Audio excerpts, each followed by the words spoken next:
Attention mga senior citizens! Hindi ka pa ba kasama o kasali sa social pension ng DSWD? Well, abangan nyo ang dalawang pensyon na ito. Check! Makakasama na kayo. Yan ang ating pag-uusapan sa episode na ito.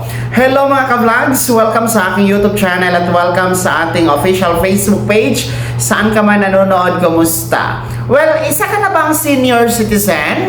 At hindi ka pa ba kasama o kasali sa social pension o iba pang pensyon mula sa gobyerno, no, hanggang sa kasalukuyan? Well, huwag mag-alala dahil dito sa dalawang pensyon na atin pong tatalakayin, sigurado kasama ka na.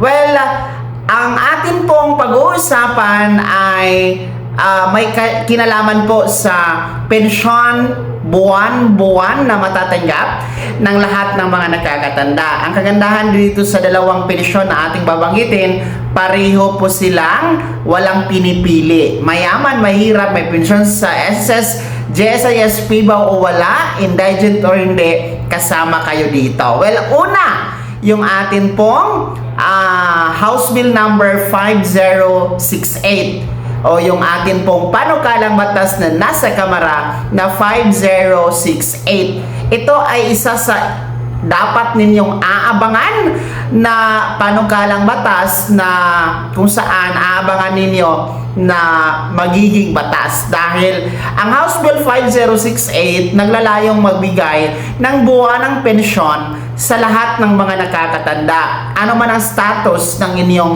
pananalapi, ano man ang status ng inyong buhay, mayaman, mahirap, no? Indigent or hindi, may sustento sa anak o wala, may honorarium o wala, no? May trabaho o wala, may pensyon sa SSS, JSIS or PIFAW o wala, lahat kasama. Kasi nga, walang pipiliin. As long as you are 60 years old pataas, isa kang senior citizen, kasama ka sa makakatanggap ng monthly pension under this House Bill 5068 pag magiging batas. Magkano? Ito po ay nasa 2,000 piso na monthly pension. Yes, 2,000 piso monthly pension. Kaya malaking tulong na din po ang 2,000 piso na ito sa ating mga nakakatanda, no? Pambili ng pagkain, gamot, at iba pang pangangailangan. Well, ito pong akin pong pinag-uusapan na 2,000 piso na monthly pension under the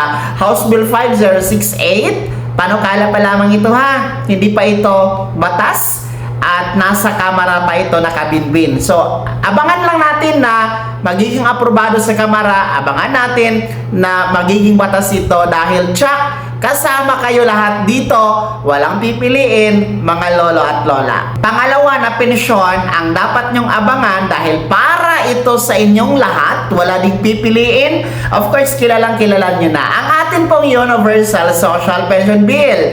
Well, the Universal Social Pension Bill ay naglalayo din pong magbigay ng buwanang pensyon para sa lahat ng mga nakakatanda. Walang pipiliin din po. Ano man ang status ng buhay, may pensyon o wala, sa SSS, GSIS, PIBA o wala, indigent or hindi, no?